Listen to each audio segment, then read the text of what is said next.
Welcome to Shotgun Sports USA.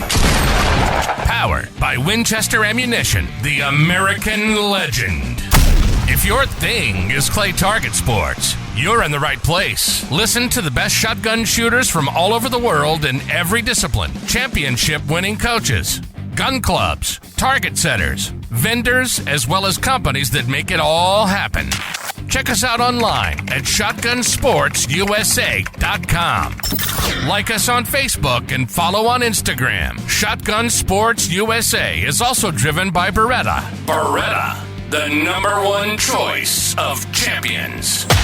Also brought to you by Rick Hemingway's Promatic Trap Sales, Cole Gunsmithing, Clay Target Vision, Castellani USA and Ultimate Shooting Accessories, Sound Gear, Clay Shooter Supply, and Falcon Strike.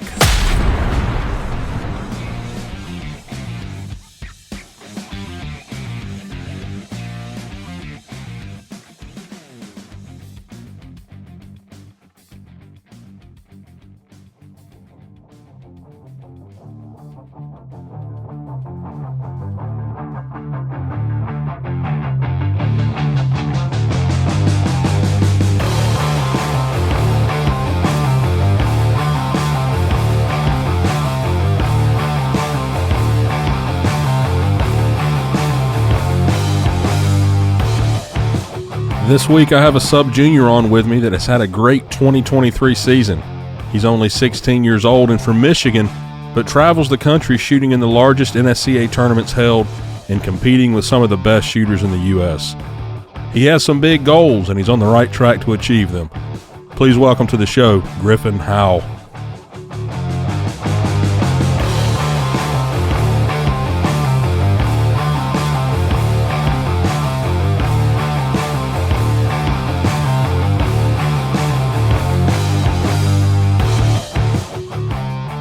Griffin, glad to have you on with me. Thank you for the opportunity. Yeah, man.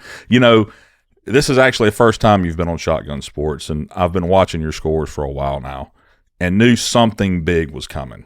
You know, you're consistently at the top of sub-junior. And with the scores that sub-juniors are currently shooting, I knew that the top of sub-junior was going to be close to the top of the open category because they're shooting so good. The sub-juniors are so strong. And I'm going to get into what you've been winning in a minute, but I kind of want to get to know you. You know, I don't know you. I've seen you several times. I've waved at you, but I don't know you. So this is going to be like a podcast where I'm getting to know somebody, and the people listening can get to know you with me if they don't know you. So I know you turned 16 in July, but that's about it. So give me your backstory, how you got involved in clay shooting, and we'll just go from there. Yep. So my family, my aunt and uncle actually saw there's a local shooting team called the Manchester Young Guns in Manchester, Michigan. Uh-huh. It was originally just like a trap and skeet team. And so when I was 8 years old, my aunt sent a text to my mom asking if I wanted to join my cousins on the shooting team. The shooting team had just kind of gotten started then, and so I joined the shooting team, and I mean, the first practice, I practiced trap and fell in love with it right there. And then soon after that, later in my first year, I shot sporting clays for the first time at my local gun club, which is called Brooklyn Sportsman's Club. It's just a little 50 bird shoot. Mm-hmm. And I fell in love with it from there on out. And just from there on, I shot a lot of sporting clays, just SATP for a while. And then I think it was probably 3 years of SATP before I shot my first NSCA event. Mm-hmm. And then I got an NSCA. And then first we took a lesson from Tom C. Actually, no, I take that back. It was Pat Liskey first. And then that kind of led on to taking a lesson from Tom, and then a clinic with Tom and David, which led on to Wendell. You've got a lot of similarities with you and Wendell and Tom, the way you shoot. I don't know how Pat shoots. I've never watched him shoot. But so you went to Tom and then you went to Wendell. When did you start thinking, all right, I might have a chance to be good at this? Or, you know, what was that point to where you knew that this is something you really wanted to do? Yep. So at a local sportsman's club, there's the club pro. His name is Carmen McRobert. He's been a huge help in my shooting journey. And he watched me for the first time shooting, and he told my grandpa that I had a lot of talent. And that kind of helped me believe in myself. And I remember the car ride home asking my grandfather, what does it take to be a professional shooter? And what does it take to get good enough? And from there on out, he pretty much knew that it's something I really wanted to do. And so that just kind of struck a spark after him telling me how I had to be a professional shooter, it'd take a lot of hard work. And from there on out, I just fell in love with it. Who did you look up to when you was in these beginning stages? I'm sure you knew who some of the big name shooters were, like Tom, but who did you look up to and think, I want to be like this guy when I get a little older? I mean, everyone. Todd, Joe Finizzi, Tom C., Wendell, Zach, everyone. Which one did you gravitate towards the most? I guess probably David or Wendell, maybe. It was David. Really? I would say I gravitated more towards David or Tom or Wendell. You started with Tom, you went to Wendell. Tell me what Wendell taught you. Tell me, kind of like where you were and versus where you are now. What did he teach you in that span of time? I would say my first lesson, I really hadn't really gotten into NSCA a lot yet. I think I shot my first big NSCA shoot, which was the 2019 Night Stalker, which that's when Tom told me that I should probably look into going to Wendell. Mm-hmm. And so, I mean, the first lesson, Wendell just got into the basics of things, and I wasn't super good then. I was just a kid who shot for fun most of the time. Yeah. And that's where I just pretty much got into it. And then from there on out, every single lesson was a step forward. And I don't know, it's probably been 2019 was when I took my first lesson. So it's been 4 years. Yeah. When's the last time you had a lesson with Wendell? I took a lesson from him. It was July. So July. What do you work on now with when you go to your coach? I mean, you just won a regional. You HOA'd the regional. And what do you talk about in lessons now, or what do you work on? So it used to be like fundamentals and mechanics and just like the simple, just the way I shoot. But now it's changed into like mental things and psychological things and type things like that, because that has a big role in what the physical shooting does. Like the mental part of it controls everything in the physical part of it. Explain that. Explain what you do to mentally prepare then. So mentally preparing to me is before I shoot, I would say I just get myself super relaxed, because I used to get very anxious. And actually earlier this year when I was struggling, which the past 2 years have been a big struggle for me with that, I used to get really bad anxiety before I shot. And so now I've learned how to calm myself down enough where I can finally relax and shoot well. How do you do that? A lot of like breathing strategies and stuff like that. Maybe listen to music or something like that before you shoot. Okay. And I pray a lot, which helps me. Anything that helps, calm your mind, for sure. I mean, it's, a lot of people think that this is just, you just go out there with a gun and you pull the trigger at a moving clay target, big deal. But it's a little harder than that. There's a lot that goes into it. And people that listen to this know that. But people that don't listen to this or have just gotten into the sport don't understand that yet. And yeah, I mean, when you get to thousands of different things. Yeah, you get to that level, man, and you have to have that edge. You have to figure out what it is that gets you to the top.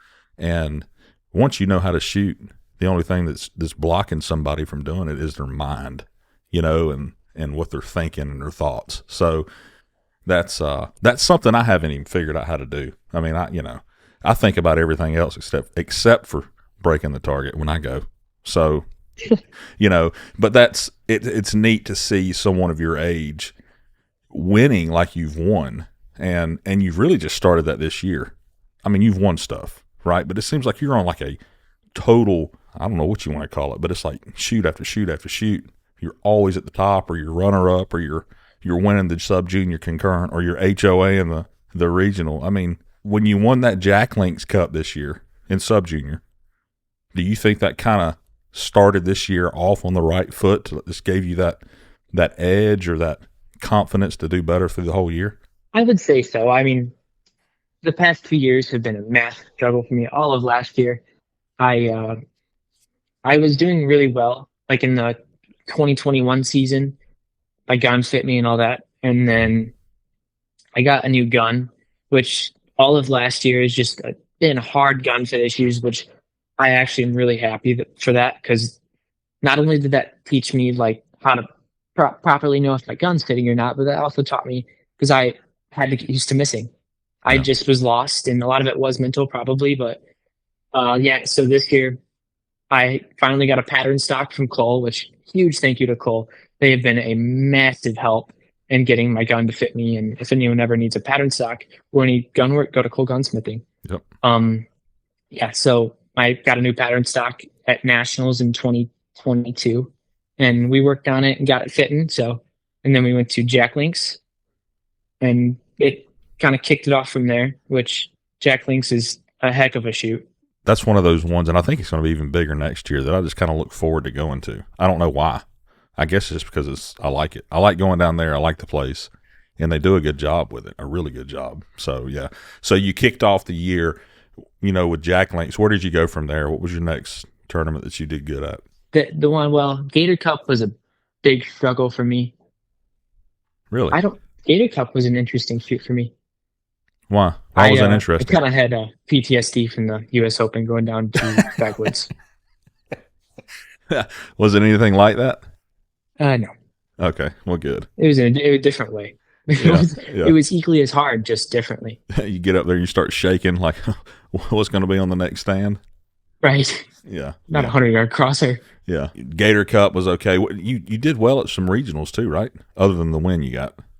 Northeast, I did pretty well there. I won sub-junior concurrent there. I didn't really think I would have won sub-junior, but it turned out to not be as bad as I thought, which that's just a big thing that I'm having to learn, is sometimes it's the score may not look very good, but with the targets we're shooting nowadays, it isn't as bad as we think. Right. But it is while you're doing it. You know what I'm saying? Right. You get out and you shoot at 85 and you're like, oh, I just ruined that. And then everybody else comes in right there close to it and you're thinking, well, I guess I didn't do so bad. Does that make you feel good, or does that make you feel like I still should have shot better? How does that make you feel?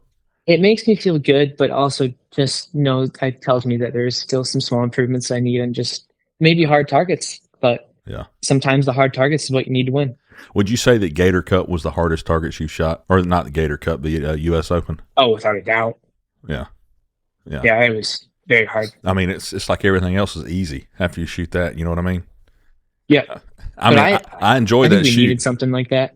I enjoyed that shoot. And I enjoyed shooting at the targets. I mean, I knew I wasn't going to win anything anyway, so I enjoyed shooting it. But I could imagine the competitors that have the opportunity to win and thinking, what's in their mind when they're walking up to the U.S. Open, and it's like that. So tell me about your family. I know they've been a big part of your shooting success and your shooting journey. Tell me about you. I know your granddad goes with you, your mom and dad, your sister. Tell me about your family. Yeah, no, I mean, my family have been the biggest thing in my shooting career, and it takes a lot to have a great family. It's awesome to have a family, and my grandpa is the best grandpa you could ever ask for. Yeah, so we're a good family. Yeah. We're very close, and yeah, so my grandpa goes with me everywhere, and sometimes my parents are going, but my grandpa's not retired, so he has a lot more time to travel with me, and my parents now took over our family plumbing company, so they don't have a ton of time anymore to travel with me. So your grandpa started the plumbing company, and your parents took over? Correct. Nice. And your grandfather is your mother's dad, right? Yes, my grandfather is my mother's dad. The one that I always see is what I meant. Yep. Okay. Yeah, you'll always see him. Yeah. So, and I see him. I can remember. I don't know. I might have been at the Gator Cup one year, and I think it was you and him sitting. We were going to shoot 5-stand. I think I was shooting with Anthony or something, and y'all were sitting there, and I think that's the first time I met you. It was a few years back, maybe. Yep, I remember. You remember that? Yep, at Quill Creek, you were shooting with Tom. Was it Tom? Okay. Yep, you were shooting with Tom. Yeah, I remember that, and I think that's the first time I met you. But I don't remember a lot, but I remember that. So, what grade are you in? You a junior? Yep, going into my junior year. Okay. And you go to, what school you go to? I go to Manchester Junior Senior High School in Manchester, Michigan. It's a All right. really small school. Only have, I think, 50 kids in my grade. Really? And it's a public, Yeah. it's a public school? It's a public school. Wow. How does shooting, or does it interfere with school and your schoolwork? Or how do you figure out how to handle it both? How do you figure out how to handle both of them? Just like everything else, work and life and shooting, and just to learn to balance it. And a lot of times I'll try to get my schoolwork done in the car ride going to the shoot, so I'm not worrying about any work or anything to do like that. Yeah. During the shoot, which is a good thing with my school. Actually, we give them a schedule, and they're pretty chill with me traveling and giving me work as I go. As long as I'm assuming as long as you get it done, they don't have a problem with it. Yeah, as long as I get Nice. it done. If I don't get it done, there might be an issue. Yeah. Well, let's keep doing that then. So let's talk about this big win you just had. When was the regional? It was the Western Regional at in Colorado, right? That you won. Tell me about the whole shoot. Tell me about everything, because I didn't go. I mean, the shoot was greatly ran. There was main, fee task, everything that we normally have at the regionals, and everyone was saying the targets. Yeah, they were not horribly hard targets, but what that really does show is mental toughness. Because knowing that you have to go out there and it's almost like you can't miss. And it's hard to wrap your mind around that. But I mean, it was a good shoot. I would say it was. And it was a challenge. It was more of a challenge, and I would say, than shooting a hard target. Just because you had to be spot on every single shot throughout the entire tournament. What, didn't you shoot 100 and something? Yep, I shot 100 the first day of the main on the orange course. All right, so I saw some posts on Facebook about the targets are easy. Look at all the high scores and, this, that, and another.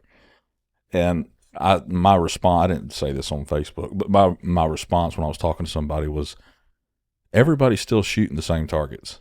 If they're hard or if they're easy, they're still the same targets.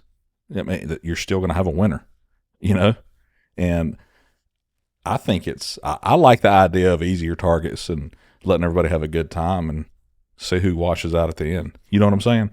And I think that would be more fun than having to go shoot a bunch of hard targets and beating your head up against a wall at night when you go home. Yeah. It just seems like it would be more fun. John Kruger has a really good way to say that too. Okay. When John says, at these shoots, it doesn't matter if they're hard or easy or not super hard or whatever they are.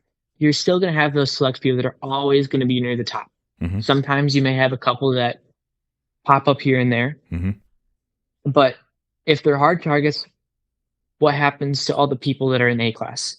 They get their butts whooped, and they don't want to shoot anymore just because it's not as fun when you're going out there and shooting a 63 when you can go out there and shoot an 88 or an 89. And if you have 12 100s or 12 straights, whatever, you're still going to have a winner. You just have a shoot off. Still are. And I think that's actually what happened with you, right? Didn't you have a shoot off? Yep, I had a shoot off with Austin and Jack. That's right. Austin was on fire that weekend, wasn't he? He was. Yeah. He was almost unbeatable. I was watching him, and I really thought that Austin may pull it out. Then I saw what you shot 100, and I thought, well, here we go. So you ended up winning, and I think I told you congratulations on Facebook. But what was that feeling like when you won that first big tournament? It was a feeling like none other. Yeah. It was kind of hard for me to grasp at the moment, though. Just like knowing that I just won a major event. Yeah.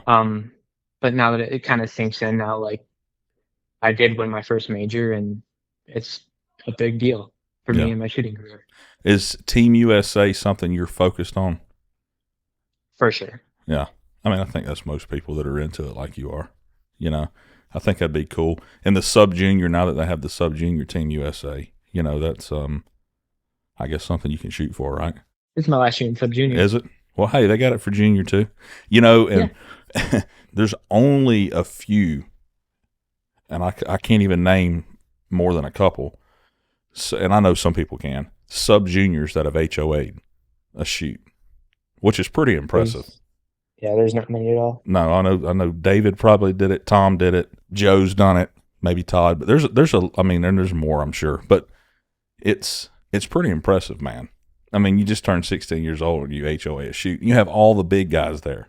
All that does to me is put a smile on my face. I think it's cool, that kids coming up are taking it as serious as some of these people that do it for a living and being successful with it, Yep, absolutely. And I would say that seems like sub junior now is a different level. Yeah, it is. It is. And, younger kids, I guess I should say, maybe not your age, maybe a little younger than you, they seem to always think that success in this sport comes quick. I've noticed that. My son's 10 and he's shooting and he thinks he should hit them all, and that's not the case. What do you say about that to kids that are coming up in the sport, maybe a little younger than you, and get aggravated because they miss or get aggravated because it's not going the way they wanted to go? What are your experiences with that you could share with them? Yeah, I mean, it happens to everyone. I was once that way. I used to get very angry and I missed a target thinking that I should shoot 100 straight all the time. But I mean, it's reality. No one in sporting clays will ever be perfect and shoot 100 straight all the time. Mm-hmm. That's right. It's just learning to deal with that and keeping the cool and all that. And I think that's hard for youngsters, It is. Especially mine. Mine, we were shooting, and I try to take him to the bigger local stuff. I hadn't taken him, I think I took him to Jack Links. I did. But the problem that he has is he's 10 and he's shot for 6 months and he misses a target and he gets mad at himself.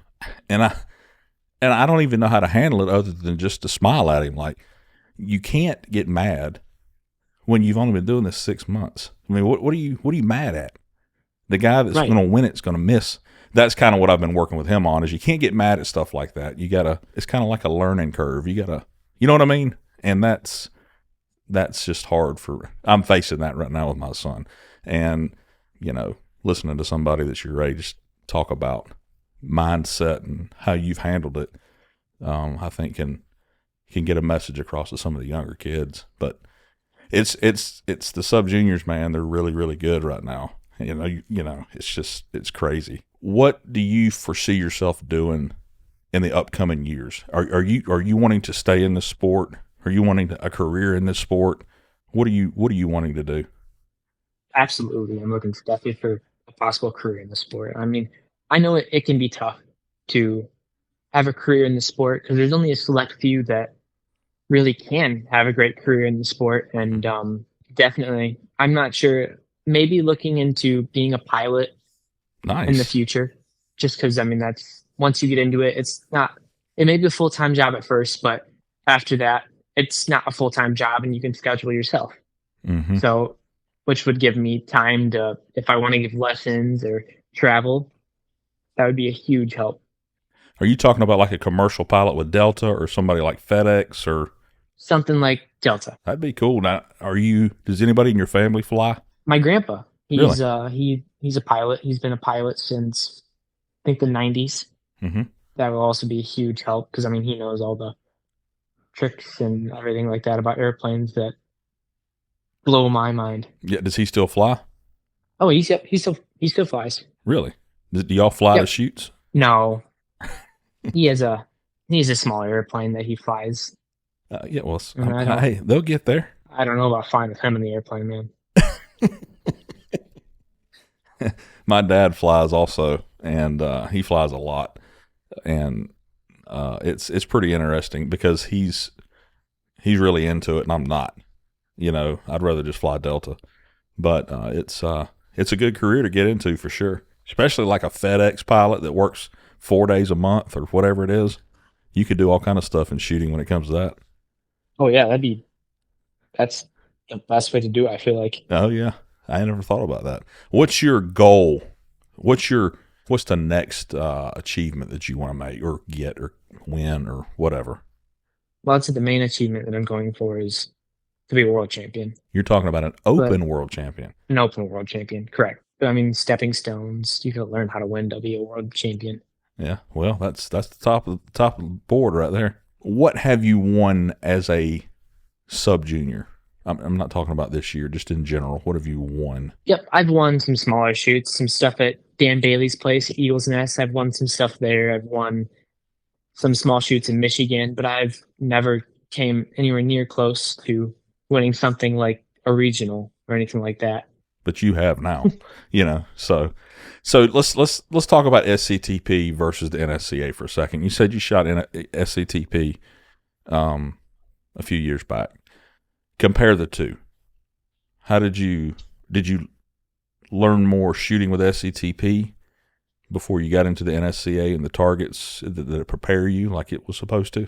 The SCTP it's a great organization for starting kids out, and I mean SCTP is bigger than it ever has been. I mean, I went to the SCTP Nationals this year, and I think they had 10,000 registered kids shooting there, which is unbelievable. And I mean, that's crazy. SCTP it's good to learn in. I would say learning to shoot trap first or learning to shoot skeet first and then going into sporting clays. But I think the biggest thing about that is they give you fluffy targets that someone who may not travel to the bigger shoots can shoot 100 straight on. Yeah. When I went to NSCA shoots and I got smacked in the face. Yeah. I've never seen a target past 60 yards. Yeah. Yeah. There's a big difference.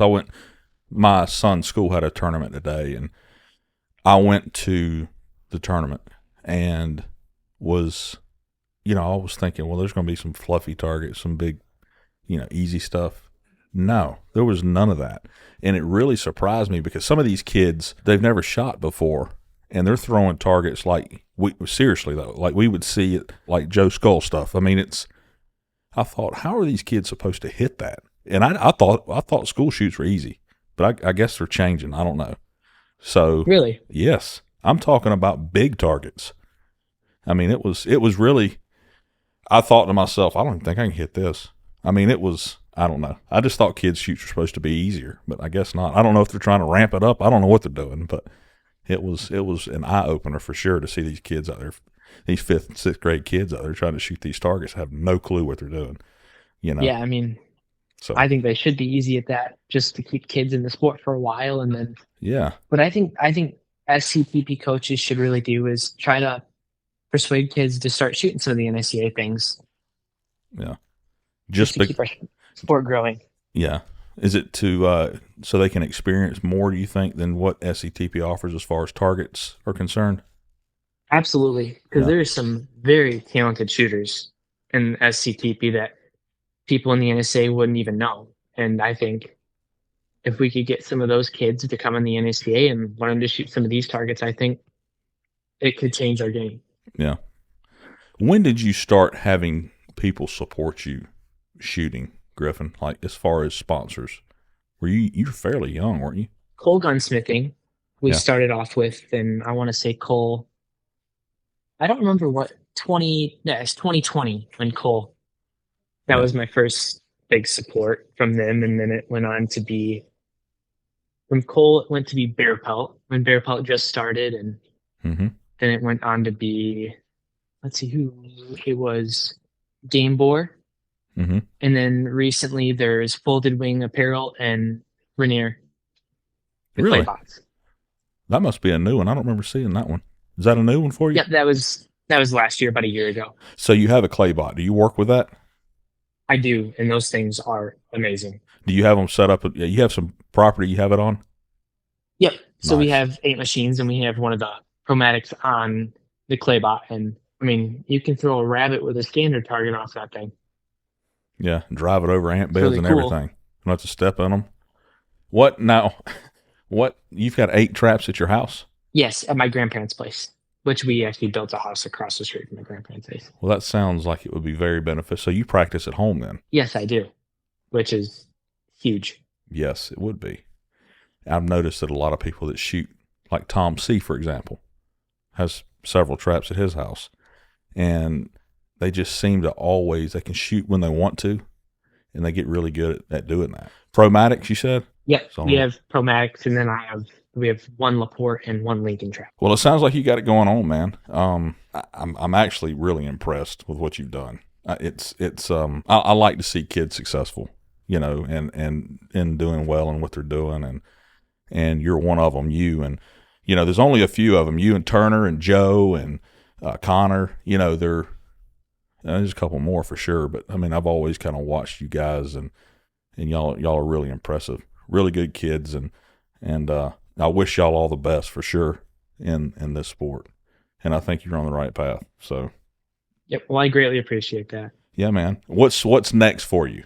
Where are you going next? I know you're going to go to the regional, the North Central Regional. What's after that? The South Central Regional in Louisiana, Cubby Rise. Oh, I bet that's going to be terribly hot. Yeah, it might be pretty humid. We'll see. Man, that's crazy how hot it is down here. But I bet you're not. Are you used to the hot weather? You're not used to it, are you? No, you got to stay. Really. You got to stay that cold region, don't you? Yeah, we're up in Michigan, and yeah. I mean, once in a while we'll get temperatures that are 3 digits, but most of the time it's averaging around 80 degrees. Yeah, when it gets 90, you getting hot, aren't you? Yeah. Then, but in the winter, actually last December, we had a wind chill of negative 38 degrees. I don't even know how to. I'd like to just feel that one time. I don't like to feel it. Is it as cold as it sounds like it is? Oh, it is as cold as it sounds like it is. Wow. It gets you to the bone. Well, you know, you can either live down south like we do down here and just be in absolute just misery in the summertime, or you can live up there and be in the same thing during the wintertime. So I guess it is what it is, you know? Yeah. I don't know. I was down shooting at the Meadows not too long ago, and it was, I think, 100 degrees and like 80% humidity. That sucks. It does. I don't know how you guys deal with that. It's kind of fun. I tell people this all the time. If you go take a shower, okay, and you get out of the shower and you put on your clothes without drying off, that's exactly what it feels like down here. Like you you walk out of the house and it feels like you just put your clothes on after you get out of the shower. It's crazy. And it's just, it don't make anybody want to stay outside, you know, for 3 or 4 months. It's just, but it is what it is. You know, we don't have, I've seen snow maybe 3 to 4 times in my life here. So you see it every winter, you know. Yep. So, a lot of it every single winter. And I think that's cool. I'd like to have me a snow plow on the front of my truck where I can just ride around and push snow everywhere, you know, and a snow blower to clean off the driveway. I just think that'd be cool just because I've never done it. But anyway, listen, thank you for coming on, spending a little time with me. Yeah, no, absolutely. Can I just say one quick thing? Yeah. Just thank you to everyone. If you're listening, thank you to everyone in my shooting career, like Wendell and all my sponsors. They've been a huge, huge help to my shooting. Yeah. And I couldn't have done it without them. Yeah. It takes a team, man. You know, it takes a team to be successful, and you've been on the right team. You're doing good. And like I said, I wish you the best, and, I'll probably see you here in the next few days, and, you know, make sure I wave at you again. Yeah, well, I appreciate it. Yeah, man. Thank you for having me on here. Yeah. If you ever need anything, holler at me, okay? All right. I appreciate it. All right, buddy. See you. Thanks for listening. Remember to visit us online at shotgunsportsusa.com. Check out the products that our sponsors have to offer, and we'll see you on the next one.